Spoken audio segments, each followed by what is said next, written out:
Has everybody entered?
I want you all to turn on your videos.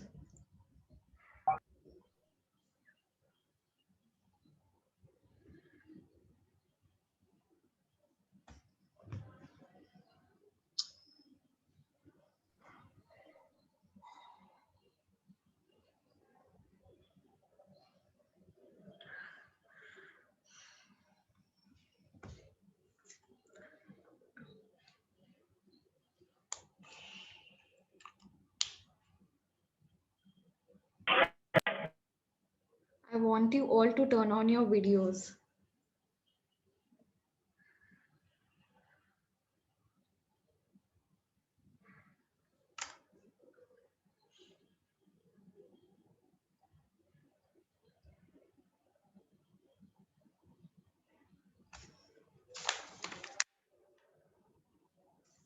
Sarosh, there are totally how many people in your batch? 39. Unmute yourself. Unmute yourself. I cannot hear you. Ma'am, 38.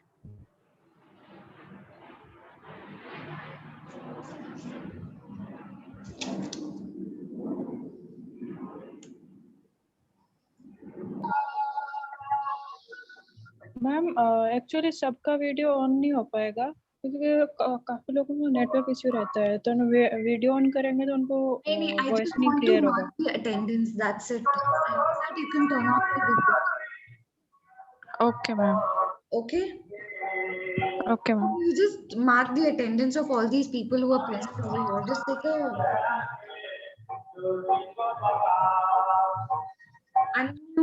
mute yourself, whosoever it is.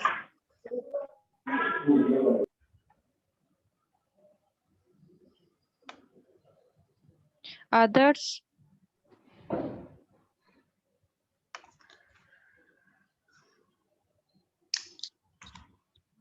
कौन है? It's okay. Just take a picture of all the participants who are being displayed on the other side. Okay ma'am.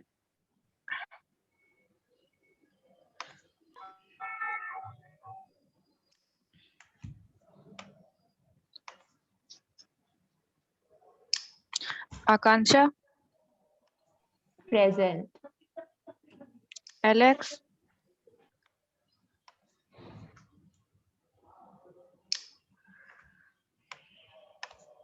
Aarti. Present. अमूल्य. Present.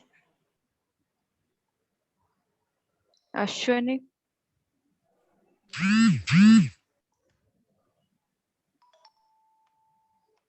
Atul. Present. Sahiti. Present. Bhargavi. Present. Deepak. Present. Deepak Kumar Yadav. Present. Make it fast. Garima. Make it fast. I have to take a class also. Gaurav. Present. Gayatri. Gayatri, Ranjima,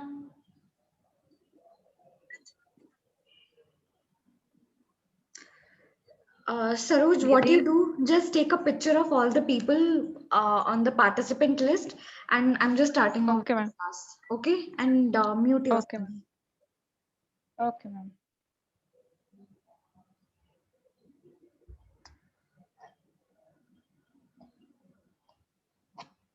Can you see the presentation? Say yes or no. Can you see the presentation? Yes, ma'am. Okay. Yes, Yes, ma'am. Okay, okay. Yes, ma'am. Okay, so today's class is on aggressive periodontitis. So as you all are aware by now, what is periodontitis? It is nothing but inflammation of your periodontium or the parts of your periodontal apparatus. The word aggressive means something which is very rapid and which is aggressively spreads. That is, it is phagedenic. So coming on to the introduction part, as you're all aware of the classification of periodontal diseases and conditions, we have various diseases and conditions in which all your periodontal diseases are classified. So you have your gingival diseases, chronic periodontitis, periodontitis as a manifestation of systemic diseases. So these are various subheadings which are given in the classification. Among all it is the aggressive periodontitis. Okay, so coming on to the historical background of this particular disease. So initially it was thought that this kind of periodontal inflammation or disease is characterized by rapid destruction of your periodontium as well as exfoliation of the teeth. So they were not able to find out what is the etiology, and they were not able to find out a proper terminology for naming this particular disease. So initially they thought that there could be some defect in the cementum formation. As you know that periodontal apparatus has cementum, periodontal ligament, alveolar bone, and your gingiva. So they thought that there is something wrong with the cementum. That's why the pedial fibers are not getting proper insertion into the tooth structure, and hence the exfoliation could be explained. So initially they started off with the terminologies like phagedenic perisymentitis. Then they thought that there is something wrong with the alveolar bone. So they use the terminology called as diffuse atrophy of alveolar bone. So over a period of time and a lot of conferences and a lot of meetings were conducted in order to determine what what could you name this particular periodontal disease. So at towards the end in 1999, a final terminology was coined known as aggressive periodontitis. So, in a nutshell, you should remember that initially they thought that there is something wrong with the cementum. That is the reason why periodontal ligament is not getting attached to the tooth structure, and hence the teeth are exfoliating. Then one school of thought that there is something wrong with the alveolar bone. That's why the tooth is exfoliating. Then finally, in a meeting convened in 1999, they found out that this rapidly acting destructive periodontal disease has to be named as aggressive periodontitis. Okay, so you are supposed to know only this much. And then coming on to the definition, the first definition, it is a very comprehensive one. So you can see a disease of the periodontium occurring in an otherwise healthy adolescence, which is characterized by rapid loss of alveolar bone, about more than one tooth of the permanent dentition. The amount of destruction is not commensurate with the amount of local irritants. So you should make a note of this one. So the definition itself is going to explain everything. So it is occurring in an otherwise healthy adolescent. That is, it is occurring at a younger age, and the patient does not have any systemic involvement in terms of any disease, and it is characterized by rapid loss of alveolar bone. That is, the rate at which the disease is progressing is very rapid, and it is involving more than one permanent tooth. Okay, and the amount of destruction is not coinciding with the amount of local factors, that is your plaque and calculus, which is present in the oral cavity of that particular individual. So in the definition itself, you're getting an overview as to what is aggressive periodontitis. So the other periodontitis which you're aware of is chronic periodontitis, in which you have certain amount of local factors in the patient's oral cavity. He or she is not maintaining his or her oral hygiene properly, because of which the local irritants present in the calculus or plaque, that is in the form of microbes, the endotoxin, exotoxins, they are acting on your gums and the alveolar bone, which is causing inflammation of your gums and the destruction of your periodontal attachment apparatus, which includes your cementum, periodontal ligament, and alveolar bone. 1 second.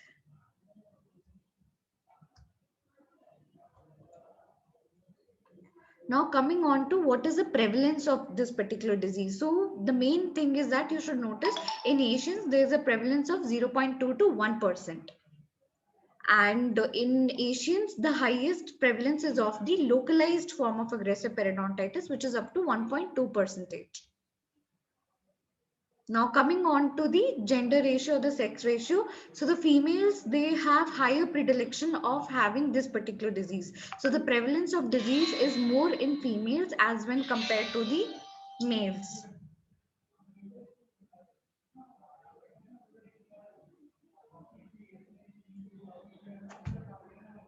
Okay. Now coming on to the key diagnostic criteria. Now till now, I have told you what is aggressive periodontitis, what is the definition, what were the terminologies which were used initially to define that particular disease, what is the prevalence, that is it is found in the prevalence of 0.1 to 1.2 percentage, and the females are at a higher risk to get this form of periodontitis.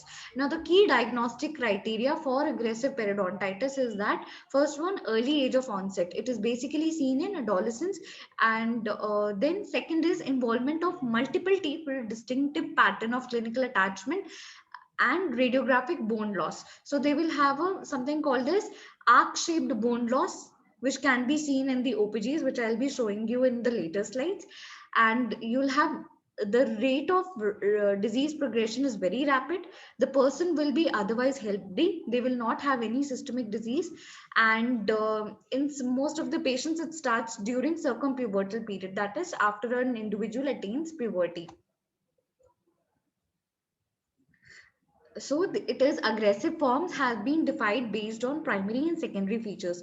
Now, considering the primary features of the disease, you have non-contributory medical history, that is patient is systemically healthy, he or she does not have any lifestyle or any disease as such, that is the patient is not smoking or the patient does not have any diabetes or any other disease which can cause periodontal disease.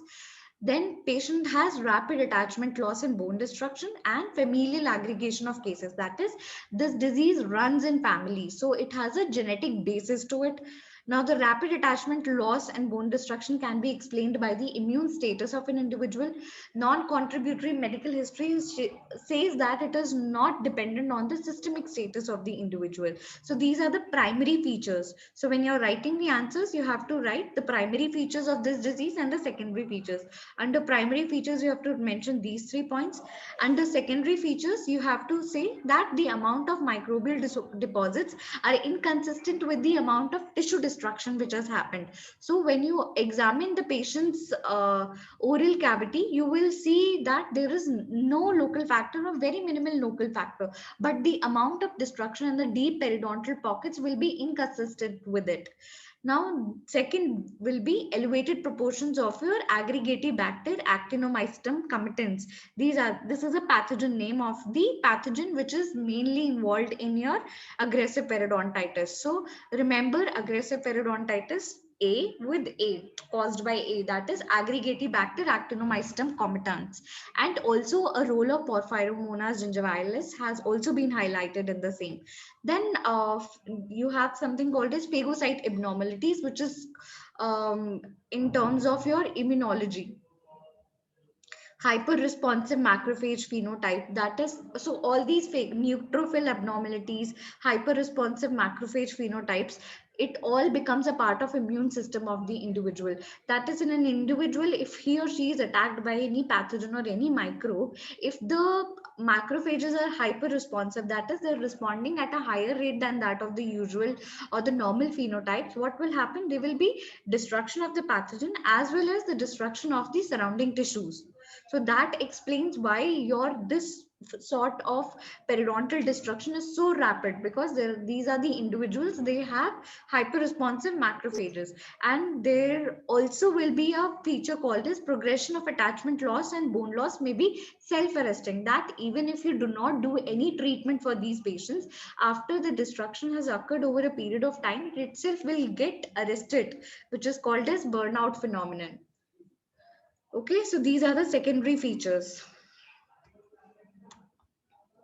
Now, classification of aggressive periodontitis, it was given by these two gentlemen, that is your Lang, Tonetti and Mombelli et al. So you have your localized and generalized form. The things which you have to remember is that aggressive periodontitis is classified into two forms, localized and generalized. So in localized form, it is basically, so these classification is based on the extent to which your teeth are involved. So in localized aggressive periodontitis, you will have involvement of your first molars and your incisors. So this aggressive periodontitis, it is limited basically to your molars, first molars and incisor. Why this kind of pattern is prevalent, I will tell you in the next slides. So apart from first molar and incisor, if you have not more than two teeth other than these first molars and incisors, it is called as localized aggressive periodontitis. Now, in this clinical findings of localized aggressive periodontitis, you will have involvement of your first molars, your incisors, and not more than two other permanent teeth. You will have very minimal local factors. You will have familial aggregation. If you take a case history, he or she will say that, yeah, I have somebody in my family who also suffers from this particular clinical finding of the disease. There will be distolabial migration of your incisors. That is, your incisors will be proclined. You will have gingival recessions. You will have deep periodontal pockets, which will be inconsistent with your local factors. That is, there will not be any calculus or plaque, but still they'll have this amount of bone loss. And in extreme conditions, you will have recurrent abscess formations and regional lymph node enlargement, which is secondary to your abscess formation. So in case of any putrefied infection of your oral cavity, your lymphocytes will get activated, your antigen presenting cells will go to lymph nodes, and they will cause enlargement over there in response to the infection, because in your lymph nodes you have something called as your germinal centers. When your antigen presenting cells goes from any putrefied site of your oral cavity, they will go and stimulate the B lymphocytes, which will again stimulate the T lymphocytes. So this lymphocyte cell production is increased by virtue of stimulation of your germinal centers in the lymph nodes. Okay, the radiographic finding of this localized aggressive periodontitis will have your arc-shaped bone loss. So when you draw a line over here, it will conform to an arc. That's why arc-shaped bone loss, which will extend from the distal end of your second premolar to the mesial end of your second molar. So this is the characteristic radiographic finding which you will see in your this thing, localized aggressive periodontitis. So the type of bone loss, it's not horizontal, it is vertical. That is, it is present at an angle to your root or your tooth surface. Now, after certain period, now there is a very characteristic or a very bizarre phenomenon which is associated with it. That is after initial colonization. Now, what happens? Why only you have this localized form and not generalized form in its initial initiation of the disease? Because initially what will happen, you have something called as window of infectivity, which you would have read in your pedo or in your second year oral, in your first year oral histology or your third year oral pathology. So there's something called as window of infectivity, which occurs only at two ages of your life. That is, initial colonization or window of infectivity occurs just prior to your eruption of your primary teeth, primary dentition. Then you have your initial secondary recolonization or window of infectivity occurring during the moment your permanent teeth begins to erupt. So what happens at that time, your that is, I'm just I'm going to use AA for Aggregatibacter actinomycetum committens. Okay, that name is too long, so I'll be just using a short form AA, and for Porphyromonas gingivalis PG. Okay, so what happens? This AA, it will colonize your oral cavity and it will evade. That is, it will defy all the host defenses which are present at that time. So what happens? It will lay down. It will produce its exotoxins, endotoxins, and it will start causing destruction of the bone in that particular region. But after a time, when your immune system has got sensitized and it is capable of fighting off this particular pathogen, what will happen? There will be limited.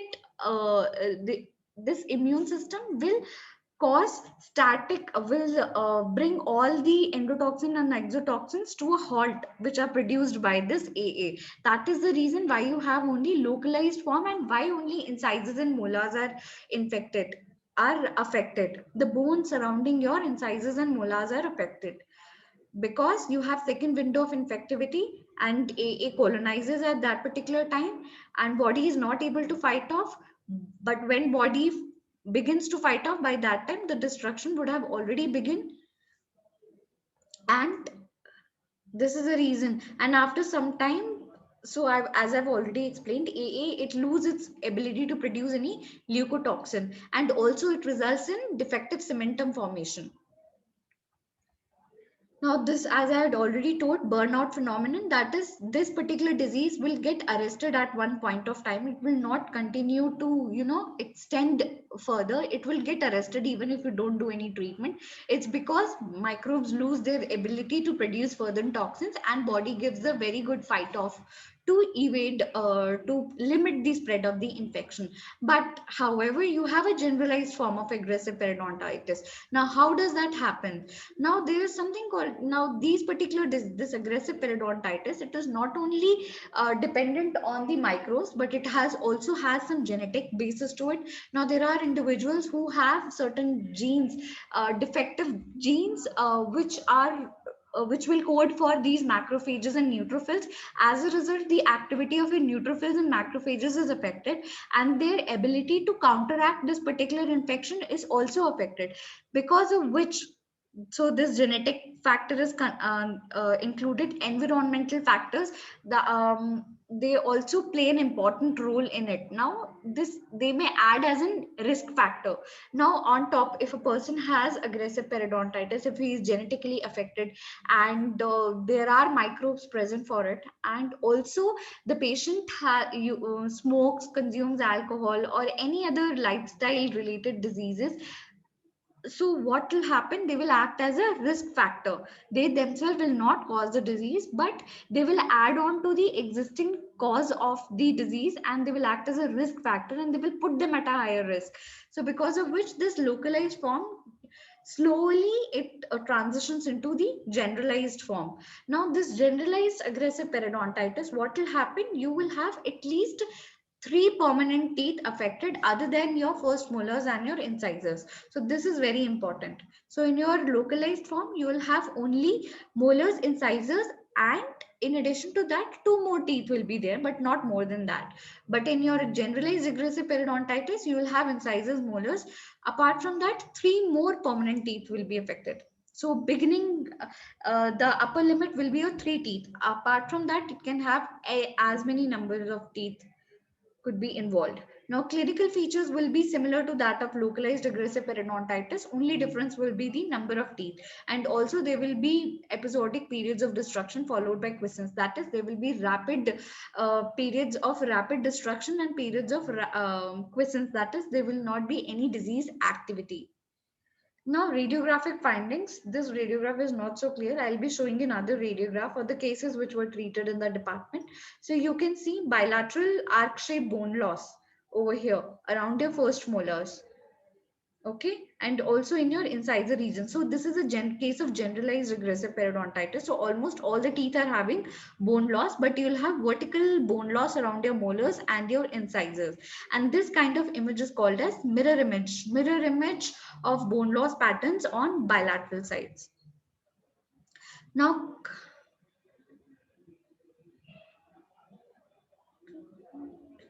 okay. Now, etiopathogenesis, coming on to the etiopathogenesis, what is the cause of it? So there are three factors which have been identified: the microbial factor, the immunological, and the genetic factor. So the microbial factor will include your bacteria and your viruses. Immunological factor will include your neutrophils, your macrophages, and your genetic factor will include the genes which are defective. Okay, so coming on to the microbial bacterial etiology. So the main potential key microorganism of your aggressive periodontitis, your Aggregatibacter actinomycetum commitans. Make sure that you spell it, pronounce it correctly, and you spell it correctly in your papers. Okay. So there are 6 serotypes of AA which have been identified, out of which the highly leukotoxic clonal type is A serotype. Okay. So these are the toxins or virulence or the pathogenic determinants which are produced by your AA, which have an active role in your aggressive periodontitis. So you have your leukotoxin, which will go and cause destruction of your human neutrophils and macrophages. You have endotoxin, which will activate host cells to secrete inflammatory mediators. So you should remember these names. If you want, you can take a picture of it so that you can record it further. Okay, then you have, now the main characteristic feature of a AA is that it has property of tissue invasion. That is, it not only colonizes your periodontal apparatus, but it can go through junctional epithelium, it can go into the connective tissue, and also periodontal pathogens have been identified with the capability of colonizing other soft tissues, other soft tissues other than your periodontal attachment apparatus. That is your dorsal surface of your tongue, your tonsillar areas, your labial mucosa, buccal mucosa. So this pathogen not only is surrounding your tooth structure, but it is also colonizing other soft tissues. That is your tongue, buccal mucosa, your tonsillar areas. Okay. So that forms the basis why you should give a systemic antibiotic, not local antibiotic. Okay. Then another pathogen is your Porphyromonas gingivalis, which is another second potential key microorganism of your aggressive periodontitis. So it was identified that these two pathogens, when initially before starting the treatment, they took a quantity, they quantified these pathogens, and after the treatment was done, they found out there was a sufficient enough reduction of these particular pathogens. And also there was improvement in the health of the periodontal attachment apparatus. Now, apart from the bacteria, you have also viruses which play an important role in your aggressive periodontitis. So one virus is your herpes virus. All you have to remember is that along with the bacteria, these viruses, so viruses, as we know, these are inanimate organisms. So once they go and find any source or any host, they will become living. Okay, because they live on the genetic material of the individual or the host.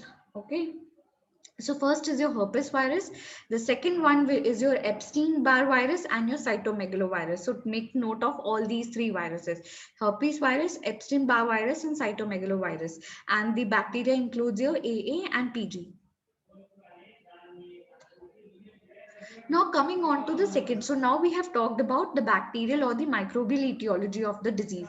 Now we are taking into consideration the host response or the immune response. So what happens with what goes wrong with the individual? He or she is systemically healthy, but there is something wrong with the immunity. That is the reason when their immunity is counteracted when interact with the pathogen, they tend to produce lot of toxins or certain factors or certain biomarkers which will cause destruction of that pathogen, but also destruction of the tissues and the self tissues. So there are certain defects which have been identified on neutrophils, which are both extrinsic and intrinsic in nature. All you have to remember is intrinsic and extrinsic neutrophil defect.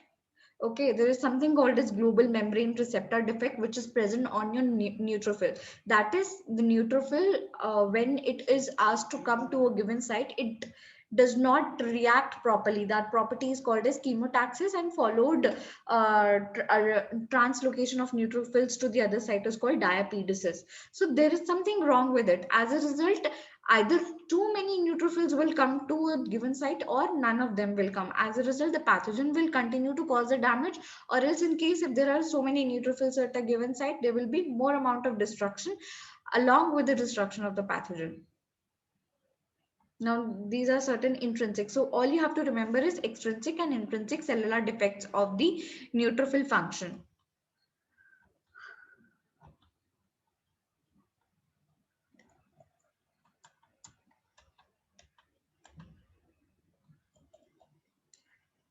Now, also the very important thing is that there is production of these antibodies, that is your immunoglobulin, IgG, G2 types.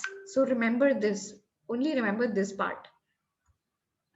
Okay, now coming on to the third part of the disease, that is your genetic factor. So as I've already told, that there are various genes which are associated for maintaining the integrity of our tissues. If anything goes wrong with them, or if they are not coded properly, there will be manifestations of the same. So they have identified genes coding for these interleukin 1 alpha, 1 beta, all these particular entities which have been mentioned on this side. Just take a picture of it so that you can write it down later on. So once they have identified defects with this, and they found out that it was associated with a syndrome called papillon. 1 second, just give me a sec. Yes. Sorry, this is not, I just, Okay. yeah, sorry, I just. How is the leaves going on? Handle the, no? नहीं sir वो microwave पता नहीं How is the leaves pattern going on? जाने तो बिल्कुल लगा के जा सकते हैं। हाँ सर एक्चुअली नीचे बोलने की जरूरत है।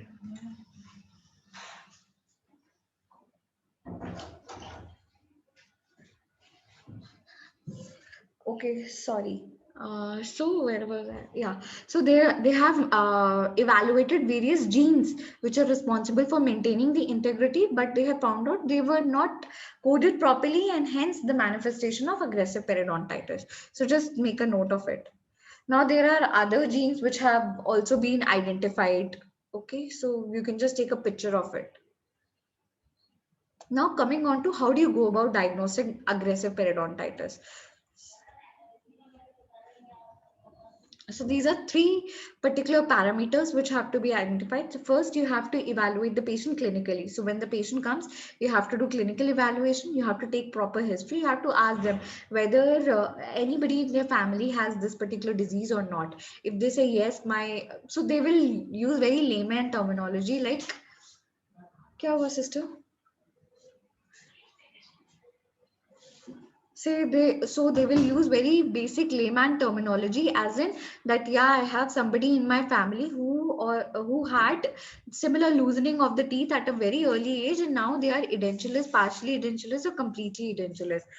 So that is your history taking. Now, second is your clinical evaluation. When you ask the patient, when you inspect intraorally, you will find that there are no local factors, but you will have deep periodontal pockets. You will have bleeding on probing. You will have periodontal abscesses, but there are very minimal or no local factors. And radiographically, when you will evaluate, you will see there is arch-shaped bone loss around molars and incisors. Then you will take a call whether it is localized or generalized based on the involvement of teeth apart from first molars and your incisors. Okay. So I've already discussed about this thing. Now, how do you differentiate between localized and aggressive? It is based on the number of teeth. Then microbial diagnosis. So before you start the treatment, you just collect the GCF, or you just collect the GCF and you send it for evaluation for the pathogens which are present over there, or certain biomarkers which will be high, of course, because the patient is not treated. Then you reevaluate it after the treatment has been done, and you reevaluate their numbers during the recall phases. That is when you call the patient on review. So when you are trying to evaluate all these parameters in this particular stage, you will get to know that after the treatment has been done, there is successful reduction in these pathogen levels. So as I've already told, so these are the two pathogens which you have to look for. That is your AA and your PG, and then host defenses. So there are certain biomarkers, that is your increased level of your these antibodies. So you can send